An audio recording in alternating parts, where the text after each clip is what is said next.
क्यों बड़ी बड़ी आईटी कंपनी एम्प्लॉय को ले ऑफ कर रही है? अब डूबने वाली है ये कंपनी।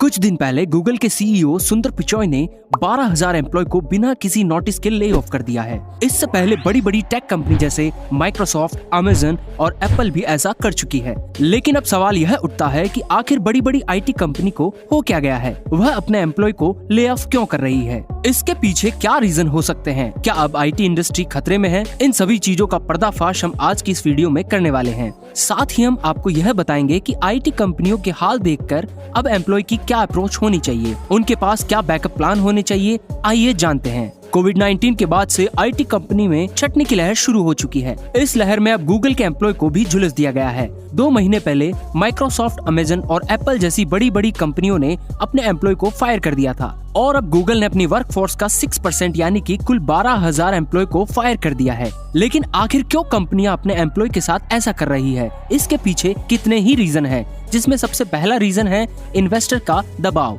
जी हाँ, दरअसल जब बड़ी बड़ी कंपनी के इन्वेस्टर कंपनी पर दबाव बनाते हैं तो ऐसे में कंपनी अपने खर्चे को कम करने के लिए एम्प्लॉय ले ऑफ कर देती है। अभी कुछ दिन पहले गूगल के इन्वेस्टर क्रिस होवन ने कंपनी पर दबाव बनाया और उनसे कहा कि गूगल की वर्कफोर्स का 20% कम कर दिया जाए। हालांकि अभी सुंदर पिचाई ने ऐसा नहीं किया, उन्होंने सिर्फ 6% वर्कफोर्स को ही कम किया। कंपनी के इन्वेस्टर क्रिस होवन एक अकेले ऐसे इन्वेस्टर हैं जिन्होंने सन 2022 में गूगल में इन्वेस्ट करके हर दिन 15 करोड़ से भी ज्यादा रुपए कमाए हैं, जो कि एक बहुत बड़ी रकम होती है। लेकिन मोटा प्रॉफिट कमाने के चक्कर में अब यह चाह रहे हैं कि गूगल और भी एम्प्लॉय को फायर कर दे। इसके अलावा एम्प्लॉय को ले ऑफ करने के पीछे एक बड़ा रीजन यह भी है कि अब बड़ी बड़ी टेक कंपनी इंटर्न को मौका देना चाहती है, इसलिए ही अब वह सीनियर और ओल्ड एम्प्लॉय को बाहर कर रही है। ऐसा करने से 2 फायदे हैं। एक तो कंपनी को एम्प्लॉय पर कम इन्वेस्ट करना पड़ेगा, दूसरा इंटर्न या फ्रेशर एम्प्लॉय को भी गूगल जैसी बड़ी बड़ी कंपनी में काम करने का मौका मिलेगा। इसके अलावा कुछ रिपोर्ट्स का मानना तो यह भी है कि कोविड-19 के बाद बड़ी बड़ी आईटी कंपनी इसलिए अपने एम्प्लॉय को फायर कर रही है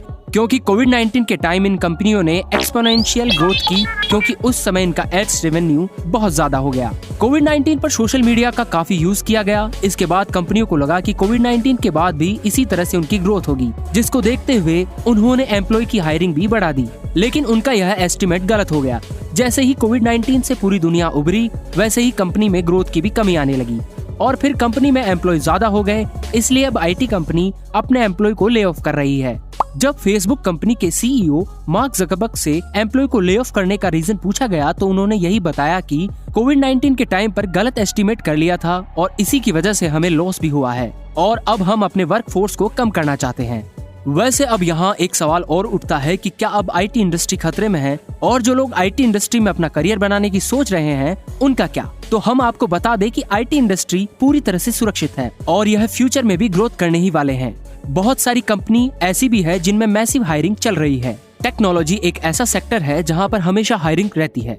हालांकि वह बात अलग है कि अब बड़ी बड़ी कंपनी गलत एस्टिमेट करने के बाद अपने एम्प्लॉय को ले ऑफ कर रही है, लेकिन इसका मतलब यह नहीं है कि अब कंपनी हायरिंग नहीं करेगी। यह कंपनी एक टाइम पीरियड के बाद जरूर हायरिंग करेगी। अगर आप एक जॉब सीकर हो तो वहाँ पर अप्लाई कर सकते हैं। इसके अलावा आपको अपनी स्किल को और भी मजबूत करना होगा, क्योंकि फ्यूचर में कंपनी उन्हीं लोगों को हायर करेगी जिनकी स्किल ज्यादा अच्छी होगी। साथ ही साथ आपके पास बैकअप प्लान भी होने चाहिए, जैसे कि आपके पास आईटी सेक्टर के अलावा कोई और स्किल हो। अगर आपके पास वह है तो जॉब के दरवाजे हमेशा ही आपके लिए खुले रहेंगे। हमें उम्मीद है कि अब तक आपको यह समझ आ गया होगा कि क्यों गूगल, एप्पल, अमेजन और माइक्रोसॉफ्ट जैसी बड़ी बड़ी आईटी कंपनी अपने वर्कफोर्स को कम करने में लगी हुई है।